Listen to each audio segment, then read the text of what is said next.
ये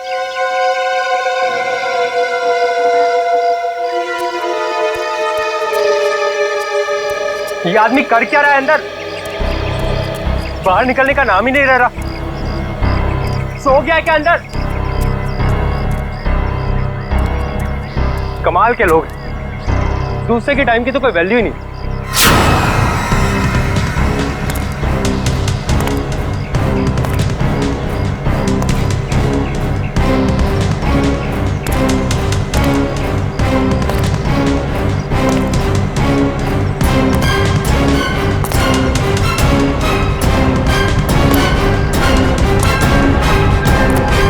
sir,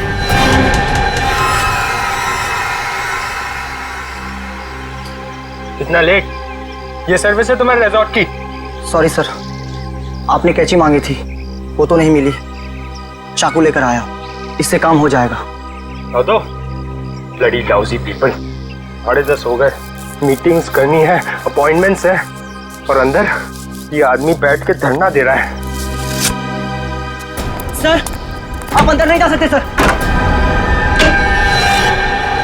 hello भैया, सुन रहे हैं आप? ओ भाई साहब, जल्दी कीजिए, मुझे लेट हो रहा है। शराफत नाम की भी कोई चीज होती है, घर ही बनाकर बैठ गए हो। इग्नोर करने की भी हद होती है यार। अरे सुनाई दे रहा है कि नहीं आपको कुछ?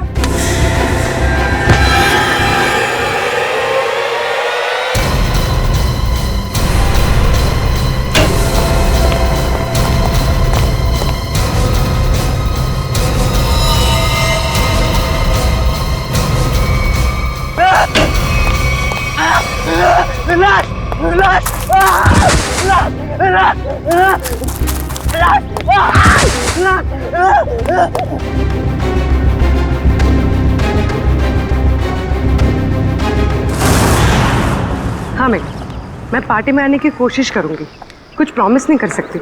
मेरा जॉब ही कुछ ऐसा है यार, कभी भी कुछ भी हो सकता है। ठीक है, चल अब मैं रखती हूँ, बाय। नहीं, बिल्कुल नहीं चलेगा। रात को 1 बजे 2 बजे कोई भी कभी भी आके चले जाएगा। जवान लड़की के घर में रात के टाइम में किसी लड़के का आने का मतलब हम अच्छी तरह से जानते हैं। क्या चल रहा है यहाँ पे?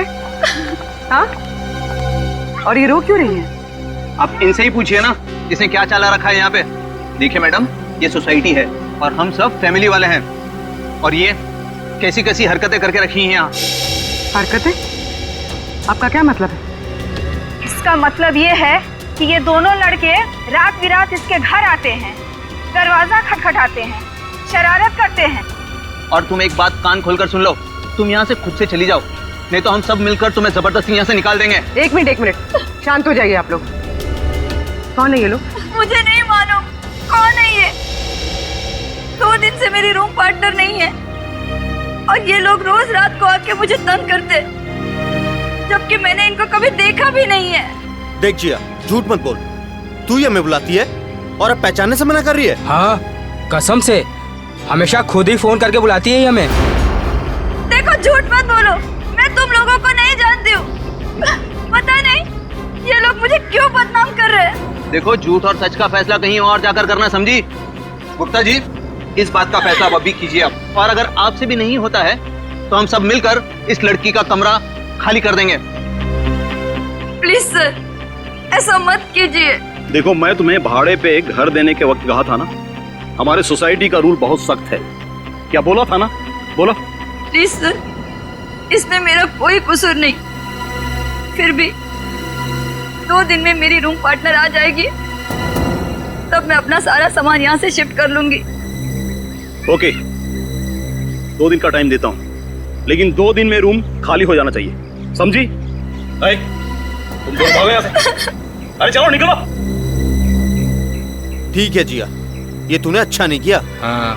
पहले खुद ही हमें बुलाती है और फिर इंसल्ट करती है। कमाल है यार। चल चल। जिया, रोम, अगर तुम बेकसूर हो तो सच सामने आ जाएगा। रोम।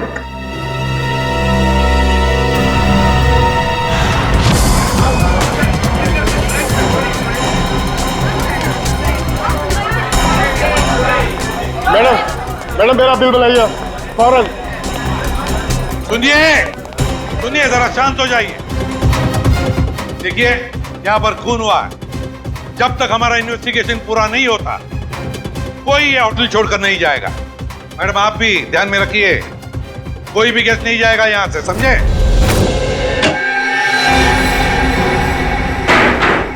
सर बॉडी नहीं है। बॉडी नहीं है? ये कैसे हो सकता है? बॉडी गई कहां?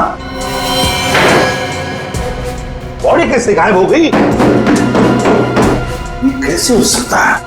और सर अगर किसी ने मर्डर किया है और अगर वो बॉडी ले गया तो फिर ये सिर क्यों छोड़ गया? वही तो, अगर सिर यहां छोड़ा और लाश कहीं पर लेकर गया तो कोई ना कोई निशान तो होने चाहिए था। किसी ना किसी ने तो देखा होगा। कोई ना कोई तो जगह हो सकती है। कहां गई लाश? हुआ क्या यहां पर? नहीं नहीं नहीं नहीं, यहां पर जो कुछ भी हुआ है ना सांखे, यहीं पर हुआ है, इसी 4 दीवारों के अंदर, इस स्टीम बॉक्स में, यहीं पर। सर इस सिर को देख के ऐसा लगता है किसी ने बहुत ही बेरहमी से कत्ल किया इसका, लेकिन यहाँ पे एक भी खून का निशान, कोई धब्बा, कुछ भी नहीं है। एग्जैक्टली, अगर सिर कटा है तो खून होना चाहिए था इन दीवारों पर, खून होना चाहिए था इस फर्श पर, लेकिन यहाँ पर खून का कोई भी निशान नहीं, कोई धब्बा नहीं। यहाँ देखो इस बॉक्स में खून का कोई भी निशान नहीं, कोई भी निशान नहीं, ना कोई हथियार का निशान। सांखे, सिर कटा हुआ है, लाश गायब है, लेकिन इस पूरे कमरे के अंदर कुछ भी निशान नहीं, कमरा सुथरा साफ है। इसका मतलब कुछ ना कुछ तो गड़बड़ जरूर है, कुछ ना कुछ तो गड़बड़ जरूर है बॉस। सर, हाँ सर, जिसका खून हुआ है उसके दोस्त बाहर आए हुए हैं। ठीक है तुम चलो, मैं आता हूँ। सांखे, देख ले इस कमरे का एक एक कोना कोना छान वाले, देख ले कुछ मिलता है क्या। देखता हूँ सर। ये रहे, आप लोग रजित के दोस्त हैं? जी सर। आखिरी बार कब मिले थे रजित? सर आज सुबह ही मुलाकात हुई थी। तो क्या कुछ फर्क लगा आपको रजित के बर्ताव में?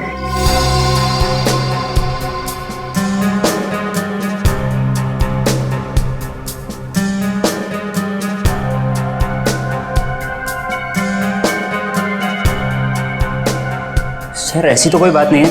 इनफैक्ट हम जिम से साथ में ही आ रहे थे, कॉरिडोर में मेरी उससे बात भी हुई, बहुत फ्रेश और बहुत खुश लग रहा था। अरे रजत, कैसी रही तुम्हारी मसाज? हाँ हल्का महसूस कर रहा हूँ। सेमिनार के लिए आए पर ऐसा लग रहा है वेकेशन के लिए आए हैं। मुझे लगा तुम वाकई में वेकेशंस के लिए ही आए हो। यार कहीं सेमिनार में सो मत जाना। नहीं, मैं आधे घंटे के लिए स्टीम बात कर लूँ, फिर टॉक्सिन्स भी क्लीन हो जाएंगे और मैं फ्रेश भी लगूंगा। सर उसके बाद हम दोनों यहाँ स्टीम रूम में आए और वो स्टीम रूम का अटेंडेंट रिकी, सर रिकी ने ही स्टीम रूम तैयार किया था रजित के लिए। Good morning sir. Good morning Ricky. 10 बजे का अपॉइंटमेंट है मेरा। Yes sir. सर आप साइन कर दीजिए। Thank you sir. आइए सर।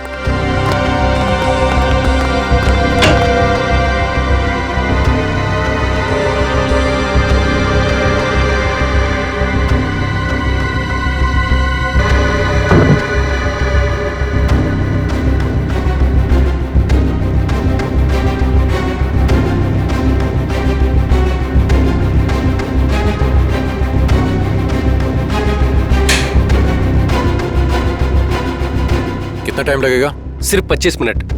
चल रजित एंजॉय कर, ब्रेकफास्ट में मिलते हैं। चल ठीक है, ओके। स्टीम रूम का अटेंडेंट रिकी। रिकी,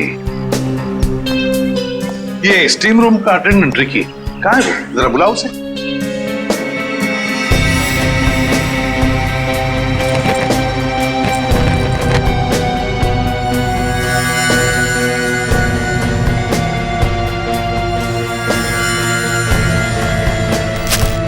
सर वो जब से हादसा हुआ है तब से गायब है। रिकी इस रिसोर्ट में कहीं नहीं। रिकी गायब है? जब से हादसा हुआ रिकी गायब है। इस रिकी का पता लगाना पड़ेगा। सर, खून, एक और लाश उधर है।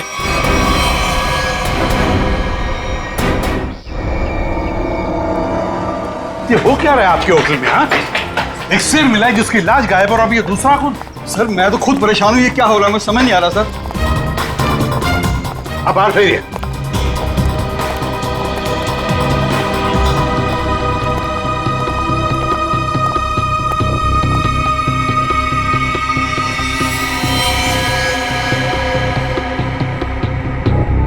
छाती में दो वार किए हैं।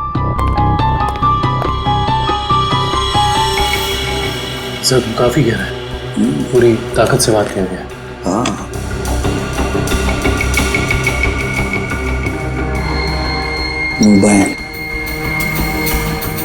Correct sir. देखो फिंगरप्रिंट चेक करो इस पर।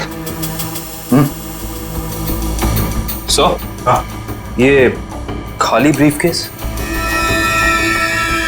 स्टील की ब्रीफकेस, वो भी खाली। जरूर इसमें कुछ ऐसा सामान था जिसकी वजह से शायद इसे मारा गया। सर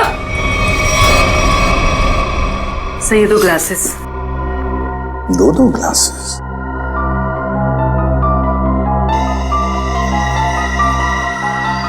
लिपस्टिक वगैरह के तो कोई मार्क नहीं, लेकिन एक बात तो पक्की है कि यहां पर इसे मिलने कोई आया तो था जरूर। कोई ऐसा आदमी जिसे ये शायद जानता था, जरूर जानता होगा उसे। क्या नाम क्या था इस गेस्ट का? सर विनय नाम था इनका, और यहाँ पे होने वाले सेमिनार के लिए आए थे। विनय, तो इससे मिलने अगर जो भी कोई आया होगा उसका रिकॉर्ड तो हमें रिसेप्शन से मिलेगा ही ना? जी सर।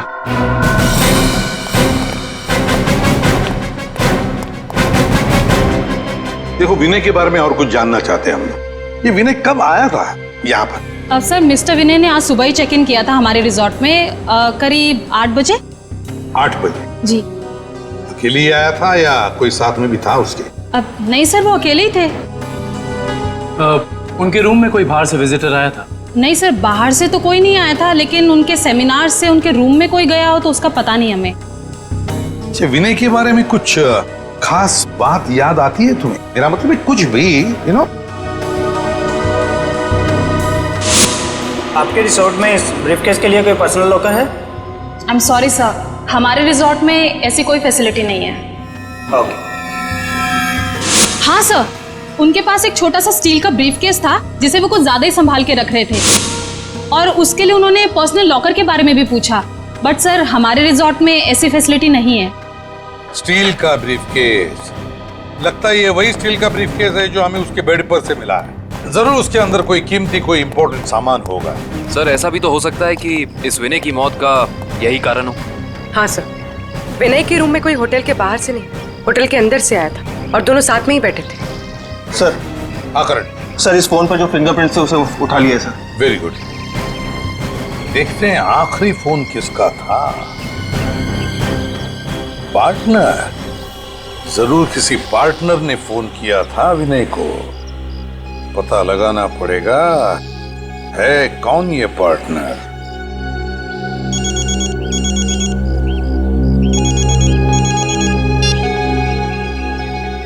हेलो। हाँ, तुम आज से ही काम शुरू कर दो, ये जरूरी है।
जिया,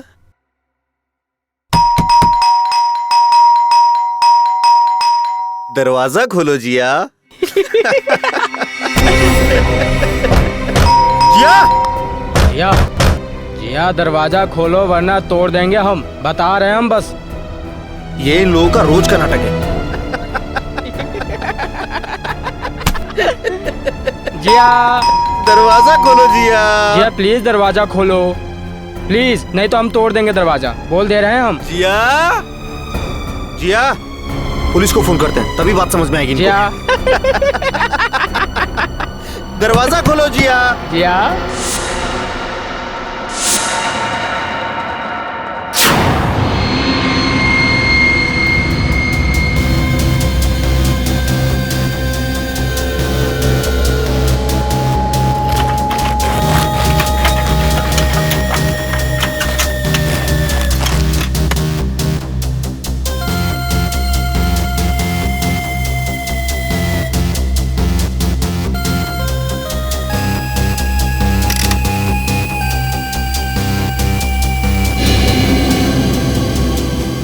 सर।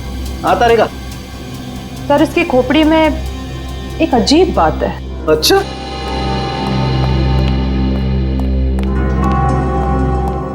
क्या अजीब बात है? सर इसकी गर्दन पे ना तो किसी चीज से काटने का निशान है और ना ही तोड़ने का। लेकिन कोई ना कोई निशान तो जरूर होना चाहिए। हाँ, कोई निशान तो होना ही चाहिए। अगर हथियार का नहीं है तो किसी और चीज का निशान होना चाहिए जिससे मारा गया। और इसकी खोपड़ी का अंदर का हिस्सा बिल्कुल खाली है। ऐसा लगता है जैसे कि सारी चीजें पिघलकर बह गई हो। ऐसा कैसे हो सकता है तारिका? इसके अंदर कोई मोम तो होता नहीं। खून है, मसल्स हैं, टिश्यूज हैं। हाँ, लेकिन ये खोपड़ी बिल्कुल खाली है। अच्छा तारिका, इसकी खोपड़ी में से जो फ्लूइड निकला था, तुम उस फ्लूइड को चेक करो, उसमें जरूर कुछ ना कुछ मिलेगा। सर।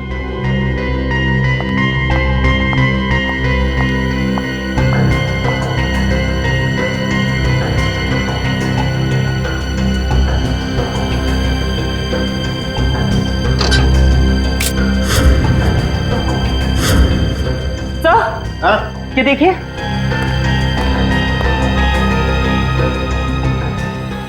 अरे एसिड, इसकी खोपड़ी के अंदर एसिड। सर इसका मतलब है एसिड या किसी केमिकल से इसके सर के अंदर के हिस्से और इसके शरीर को पिघला दिया गया और फिर स्टीम बॉक्स के ड्रेन पाइप से बाहर निकाला गया। हाँ, और वो भी 30 मिनट के अंदर। सर ये कैसे हो सकता है? हमने तो पढ़ा था कि कॉन्सेंट्रेटेड एसिड में किसी भी बॉडी को पिघलने के लिए कम से कम 20 घंटे लगते हैं। You're right, श्रेया, 20 घंटे ही लगने चाहिए, लेकिन इस केस में ऐसा नहीं हुआ। एक और बात, इस ड्रेन पाइप में मुझे कैल्शियम फॉस्फेट, जिससे इंसान की हड्डियां बनती हैं, वो और कुछ टिश्यूज के टुकड़े मिले हैं। मुझे लगता है जिस एसिड से इस आदमी के शरीर को पिघलाया गया है, ये एसिड किसी की इन्वेंशन है, कोई नई खोज। हाँ सर, उस बॉटल के निचले हिस्से से जो निशान बना था जिस केमिकल से, वो भी एसिडिक है और हमारे किसी केमिकल से मैच नहीं करता। लेकिन सर, अगर इस एसिड ने रजीत की बॉडी को पिघला दिया तो फिर वो स्टीम बॉक्स क्यों नहीं पिघला? वो इसलिए क्योंकि ये एसिड किसी मेटेलिक चीज को नहीं पिघलाता है और इसीलिए इस एसिड को कांच की बोतल में रखा गया था। सर फिर तो उसे बहुत दर्द हुआ होगा। नहीं वंश, मुझे नहीं लगता है इसे दर्द महसूस हुआ होगा। क्यों सर? क्योंकि श्रेया पहले इसे बेहोश कर दिया गया था। मतलब पहले इसे बेहोश किया गया, फिर मारा गया, उसके बाद स्टीम बॉक्स की ड्रेन पाइप से बहा दिया गया। बहुत ही डरावना और भयानक तरीका है किसी की जान लेने का। हाँ, और बहुत ही अजीब भी। ये सब कैसे किया गया होगा, ये कौन सा एसिड है, ये सब पता लगाने के लिए मुझे थोड़ा वक्त लगेगा। लेकिन सर, अगर ये किसी का आविष्कार है, नई खोज है, तो जाहिर सी बात है उसने इसके पेटेंट को रजिस्टर करवाया होगा। बिल्कुल करवाया होगा। इंटरेस्टिंग। इसका मतलब जिसने भी पेटेंट रजिस्टर करवाया है उसकी सारी इंफॉर्मेशन हमें गवर्नमेंट ऑफिस से मिल सकती है। हेलो, क्या? रजीत का? ओके। अभी पता चला है कि विनय ने जिस पार्टनर वाले नंबर पे फोन किया था वो और किसी का नहीं बल्कि रजीत का नंबर था। इसका मतलब विनय और रजीत एक दूसरे को जानते थे और रिजॉर्ट में विनय के कमरे में हमें जो 2 ग्लासेस मिले थे उनमें से एक ग्लास शायद रजीत का था। अब तो विनय के घर वालों से ही पता करना पड़ेगा। लगता है रिकी घर पर नहीं है, तोड़ दो दरवाजा।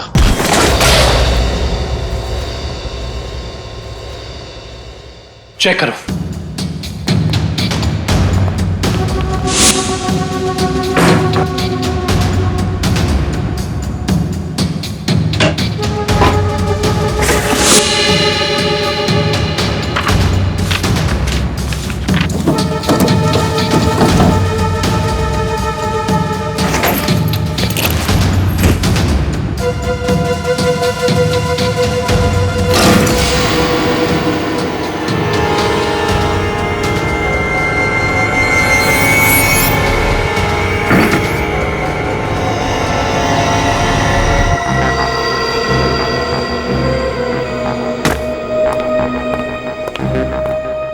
ये बॉटल देखो, इसका नीचे का हिस्सा बिल्कुल वैसे ही है जैसा निशान हमें रिजॉर्ट के स्टीम रूम में मिला। ओह, तो इस केमिकल से रिकी ने रजीत की बॉडी पिघलाकर उसका खून कर दिया है। हाँ, लेकिन एक स्टीम रूम का अटेंडेंट किसी को इतनी चालाकी से नहीं मार सकता।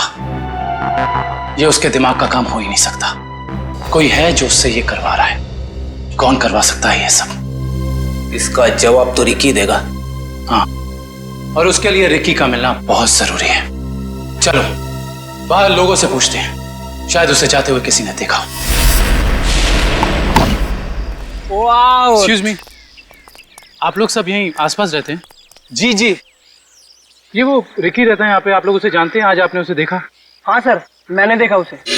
बड़ी जल्दी में लग रहा था और एक बैग भी था उसके हाथ में। अच्छा, यहाँ से किस तरफ गया था वो? सर उस तरफ। उस तरफ? हाँ सर, एक ट्रक आया और रिकी उस पे बैठ के निकल गया। थैंक यू, चलो उस डायरेक्शन में देखते हैं।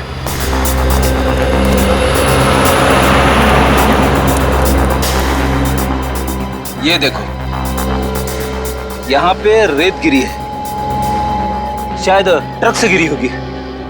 इसका मतलब जिस ट्रक में रिकी गया वो ट्रक बिल्डिंग मटेरियल लेकर जा रहा था। यहाँ आसपास कुछ कंस्ट्रक्शन चल रहा है, ढूंढना पड़ेगा।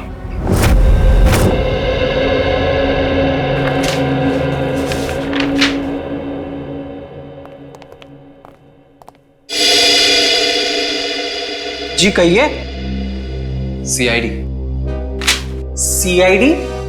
जी, पिछले हफ्ते में जितने भी एसिडिक केमिकल्स को पेटेंट कराया गया है उन्हें रजिस्टर करवाने वालों के नाम और पते हमें चाहिए। केमिकल का कोई नाम भी तो होगा। आप वो फाइल हमें दे दीजिए, हम खुद ढूंढ देंगे। ठीक है।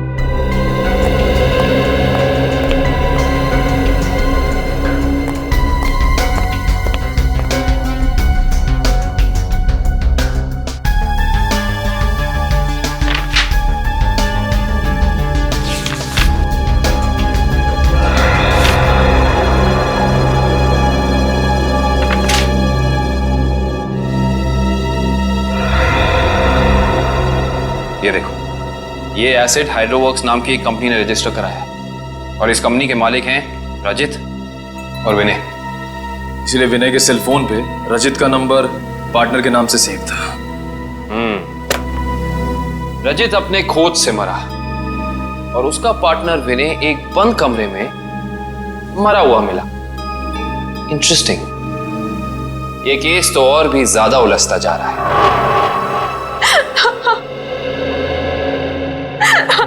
नैना जी, हमें भी बहुत दुख है विनय की मौत का। हम आपका ज्यादा वक्त नहीं लेंगे। हाँ, लेकिन आपसे थोड़ी जानकारी चाहिए हमें। मुझे तो अभी भी समझ नहीं आ रहा कि विनय से किसी की क्या दुश्मनी हो सकती है। बेहद शरीफ और मिलनसार इंसान थे मेरे विनय। अच्छा, ऐसा कोई हादसा या कभी उनकी किसी के साथ कोई तू-तू मैं-मैं हुई हो या कोई दुश्मनी? अब कुछ याद है आपको? दुश्मनी तो कोई नहीं थी, पर हाँ कुछ दिनों से उन्हें कुछ धमकी भरे फोन जरूर आ रहे थे। धमकी? कौन थे ये लोग? मालूम नहीं, पर मैंने बहुत समझाया उन्हें कि उन्हें जाके पुलिस में कंप्लेन कर देनी चाहिए, पर उन्होंने मेरी एक ना सुनी। कहते रहे कि कोई मजाक कर रहा होगा, सीरियसली लिया ही नहीं इस बात को। नैना जी, आप हमें हाइड्रो वर्क्स के बारे में क्या बता सकती हैं? हमारी इंफॉर्मेशन के हिसाब से विनय और अजीत दोनों पार्टनर्स थे और इन दोनों ने मिलकर एक बहुत ही खास केमिकल की खोज की थी। देखिए, मैं बस इतना जानती हूँ कि वो दोनों साथ में काम कर रहे थे, बस। देखिए नैना जी, उसी केमिकल का इस्तेमाल करके पहले किसी ने रजीत को और फिर विनय को मार डाला। ऐसा कैसे हो सकता है? वो केमिकल तो विनय अपने साथ लेकर जाने वाले थे एक ब्रीफकेस में। उन्हें सेमिनार में कुछ पेपर सबमिट करने थे और वही उन्हें रजित से भी मिलना था। अच्छा नैना जी, क्या पहले कभी ऐसी कोई घटना हुई है जिससे हमें कोई सुराग मिल सके? ऐसा कुछ खास तो नहीं, पर हाँ कॉलेज के दिनों में जब वो जूनियर कॉलेज में पढ़ते थे तब कुछ तो केस हुआ था जिसकी वजह से उन्हें कॉलेज से रेस्ट्रिकेट कर दिया गया था। अच्छा, वो केस क्या था, कुछ उसके बारे में पता है आपको? देखिए, मैं ज्यादा कुछ नहीं जानती, पर बस इतना पता है कि कुछ तो केस हुआ था जिसकी वजह से उन्हें रेस्ट्रिकेट कर दिया गया था बेवजह। कौन सा कॉलेज था ये? GRN college. Thank you. Vinay और रजीत के खून का इस कॉलेज की घटना से क्या संबंध है, पता करना पड़ेगा।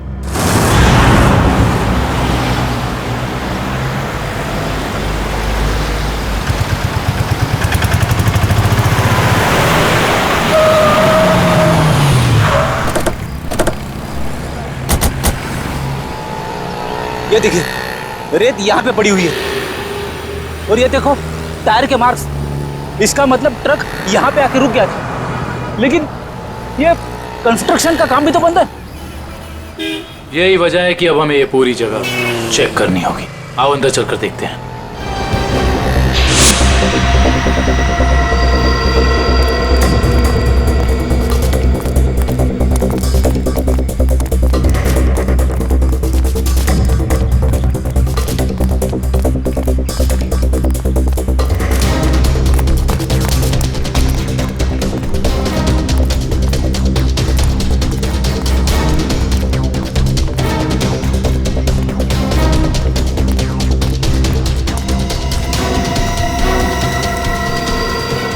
सर, रिकी यहाँ पे है।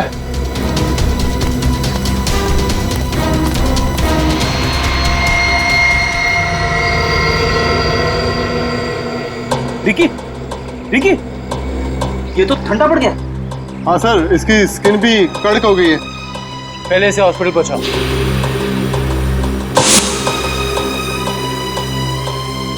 इशिता, एम्बुलेंस बुलाओ।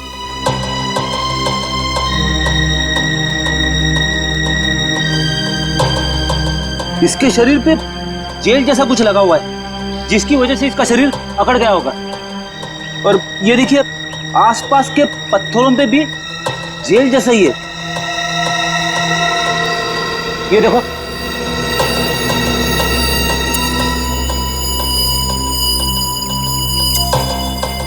ये जेल क्या है इसके बारे में तो पता करना होगा। इन टुकड़ों को लैब ले चलो।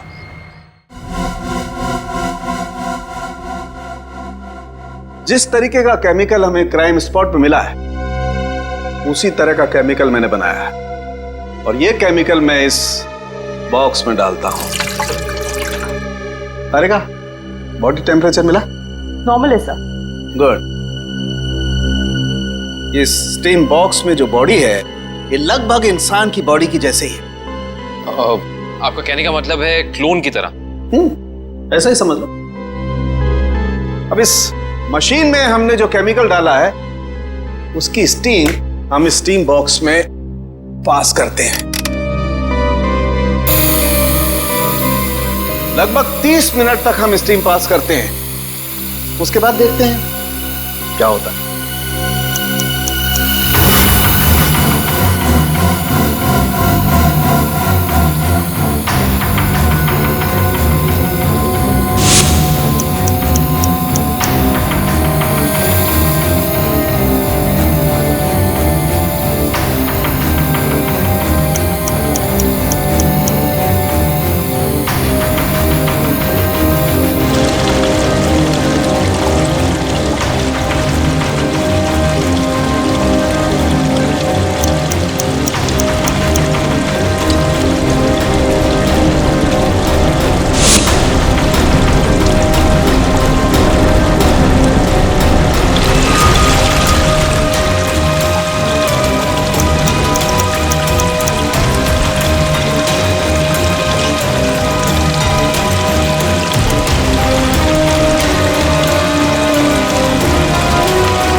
गजब हो गया सर, 30 मिनट में पूरी बॉडी डिसॉल्व हो गई।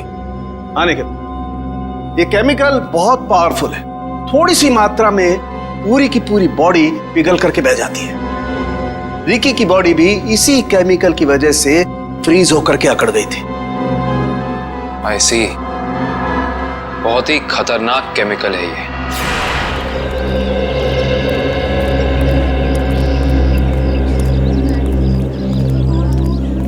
एक्सक्यूज मी, हम लोग सीआईडी से 2005 के केस के सिलसिले में आपसे थोड़ी पूछताछ करनी थी। 2005?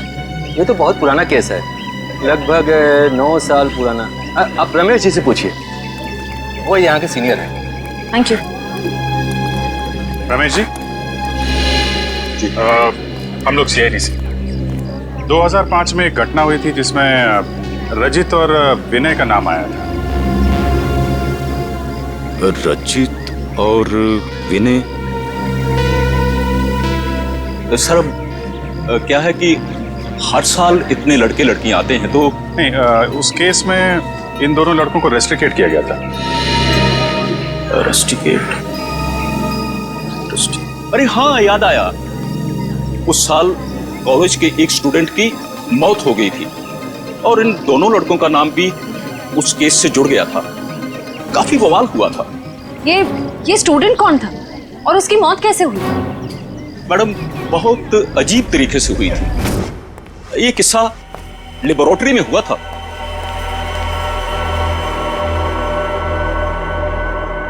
इतनी देर तक कौन काम कर रहा है? कौन काम कर रहा है?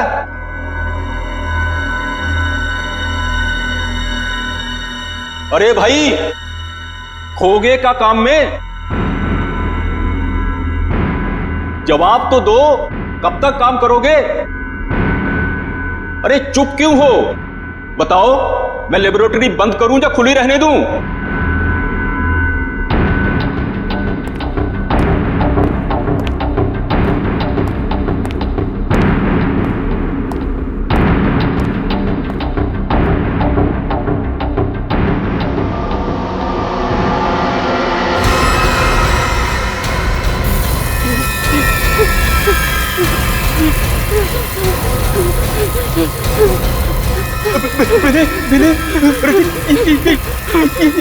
ये देखो संपत को क्या हो रहा है? सर बचाइए इसे, प्लीज सर बचाओ इसे। सर देखिए ना संपत को क्या हो रहा है। सर देखिए ना।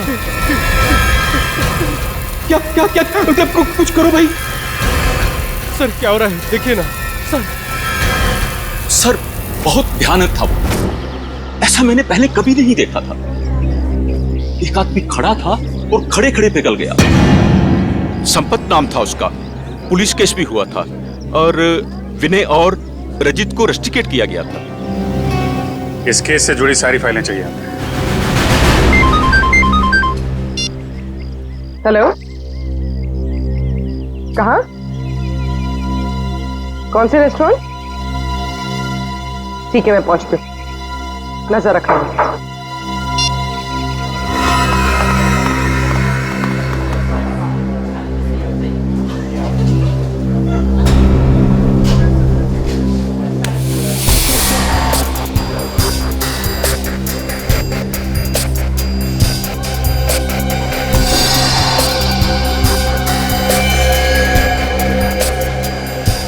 मजा तो आता है यार।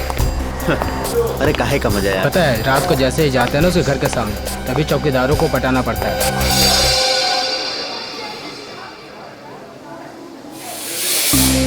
मैडम, आप यहाँ कैसे? तुम लोग क्या समझते हो? तुम लोग कुछ भी करते रहोगे और तुम्हारा कोई कुछ नहीं बिगाड़ सकता। मैडम, हमने क्या किया? एक लड़की का जीना हराम कर रहे हो और पूछ रहे हो क्या किया है? टेढ़ी बात करोगे ना तो सीधा करना हमें आता है। क्यों कर रहे हो ऐसा? मैम, हम खुद नहीं गए उसके घर, वो खुद ही हमें बुलाती थी। हम पहले भी बता चुके हैं मैम आपको। और मैडम, आपको जानना ही है तो आप जिया से बात करो ना, वो क्यों बुलाती है हमें? वो झूठ नहीं बोलती है सर, हम सच बोल रहे हैं सर, हमारा यकीन कीजिए प्लीज। हाँ जानता हूँ, राजा हरिश्चंद्र के चेले हो ना तुम लोग। देखो, लास्ट चांस करो, सच सच बताओ, उस लड़की को क्यों परेशान कर रहे हो? और अगर सीआईडी का तरीका अपनाऊंगी ना तो तोते की तरह बोलना शुरू कर दोगे।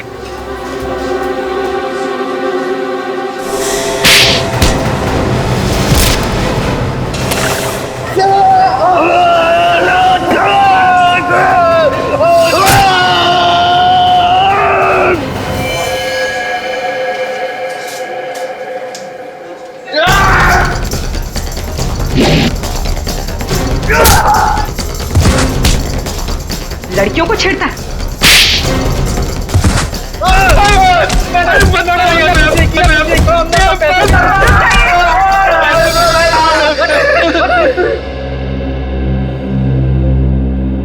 किसके कहने पे किया ये सब? एक्सपेरिमेंट हो रहा था साइंस लैब में 2005 में और बेस्ट इन्वेंशन करने वाले को स्कॉलरशिप मिल रही थी। ये जो स्टूडेंट पिघल के मर गया था संपत, इसने एक स्पेशल एनेस्थीसिया बनाया था बेहोश करने की दवा जो किसी भी मसल को 5 मिनट के लिए फ्रीज कर सकती थी। और ये रजित और विनय, इन्होंने एक ऐसा केमिकल बनाया था जो किसी भी चीज को 30 मिनट के अंदर पिघला सकती थी। सर ये देखिए।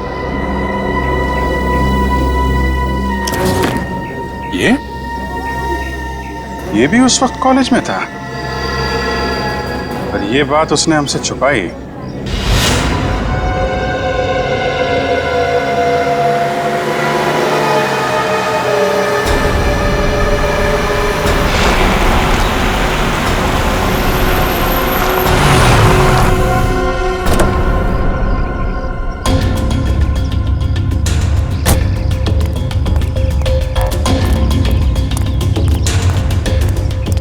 पैसे लिए? हाँ, ये देखो।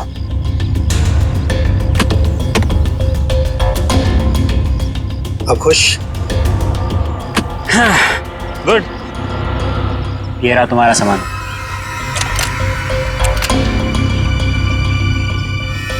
तो ये है दुनिया का सबसे बड़ा आविष्कार जो अब मेरा होगा। बिल्कुल तुम्हारा है। Thank you. वेलकम।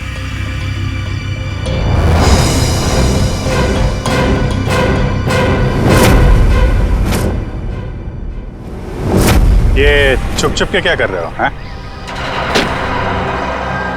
क्या कर रहे हो छुप छुप के? आगे मत बढ़ना, वरना ये बोतल इसी के साथ मैं फोड़ दूंगा। मत बढ़ना आगे, कह रहा हूँ आगे मत बढ़ना, नहीं तो ये मारा जाएगा। तुम यहाँ से जा नहीं सकते हो, छोड़ो उसे। आगे नहीं बढ़ना। कहा ना, मैं झूठ नहीं बोला, झूठ नहीं बोला मैं। पीछे रहो, आगे मत बढ़ना।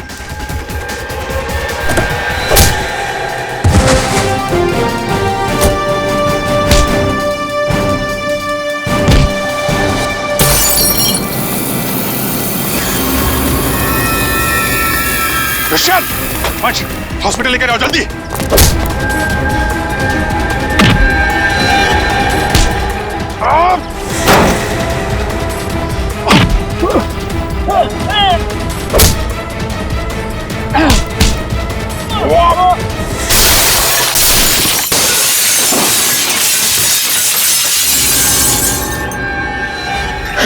हाँ, मैं नहीं मारा उसे।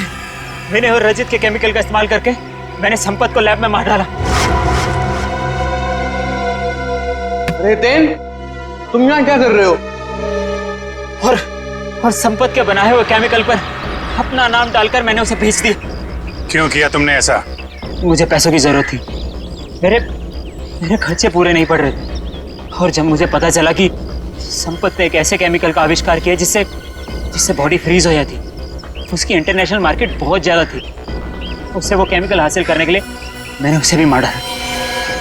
रजित और विनय को उन्हीं के खोजे हुए केमिकल से मार दिया और केमिकल बेच के पैसा कमाना चाहते थे, क्यों?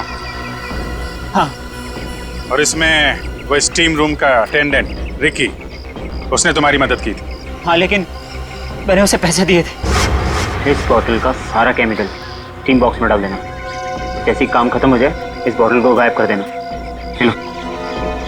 हाँ, समझ गया। चलो निकलो। मैंने पहले विनय को मारा।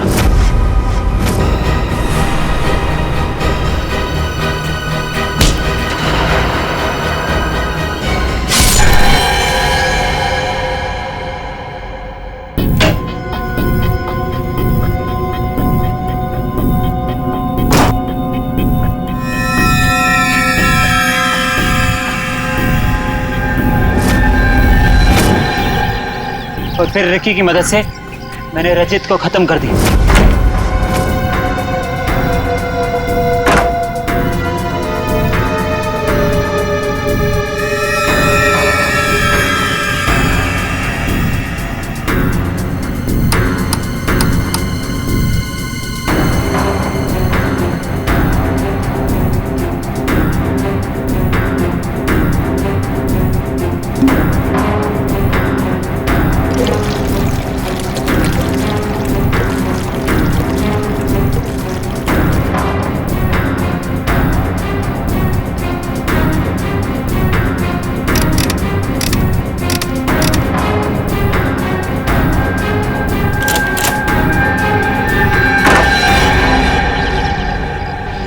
रिकी तो तुम्हारा साथी है ना, फिर उसे मारने की कोशिश क्यों की तुमने? रिकी मुझे ब्लैकमेल कर रहा था। मैं सोच रहा हूँ कि जुबान भी कितनी कीमती चीज है, अगर फिसल जाए तो करोड़ों का नुकसान करा दे, इज्जत गवा दे, फांसी चढ़वा दे। मतलब? वो केमिकल की बोतल मेरे सीने में 2 मर्डर्स के राज बहुत ज्यादा है। जुबान जेल नहीं पाएगी, वजन तो करना ही पड़ेगा। लो पैसे पकड़ो और अपना मुंह बंद रखो, समझे? उसी केमिकल से मुझे डरा रहा था। क्या करता? जरूरत थी और मजबूरी।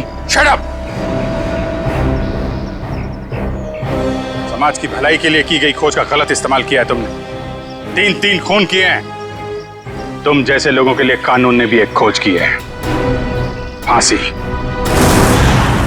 आप लोगों को जरा सा भी एहसास नहीं हुआ कि आप लोग सब मिलकर एक अकेली लड़की के साथ इतनी नाइंसाफी कर रहे थे? कोई इस तरह से परेशान करता है किसी को? बोलिए। सॉरी मैडम, ये रमेश जी को अपना फ्लैट बेचना था और उन्हें अच्छा बायर भी मिल गया था, इसीलिए सब। और मैडम, जिया घर खाली करना भी नहीं चाह रही थी और उसके लीज एग्रीमेंट को खत्म होने में अभी टाइम था। मैडम, ये रमेश जी ने एक दिन आकर हमें अपनी तकलीफ बताई और हमसे हेल्प मांगी। तो आप लोग ने मिलकर ये ड्रामा किया, एक लड़की के कैरेक्टर पर कीचड़ उछाला। आप लोग ऐसा कर कैसे सकते? और रमेश जी, आप पैसों के लालच में इंसानियत भूल गए। सॉरी मैडम, मुझसे गलती हो गई, अब ऐसा नहीं होगा। जिया अब यहीं रहेगी, इसी फ्लैट में। जिया, मुझे माफ कर दो। I am really sorry. Please sir, sorry बोल के मुझे शर्मिंदा मत कीजिए। थैंक यू मैम, आपने मेरी बहुत हेल्प की, वरना मैं अपने पेरेंट्स के पास वापस चली जाती। देखो जी, कभी घबराना मत, अपने हक और अपने सम्मान के लिए हमेशा लड़ना, समझे? Best of luck. Thank you ma'am.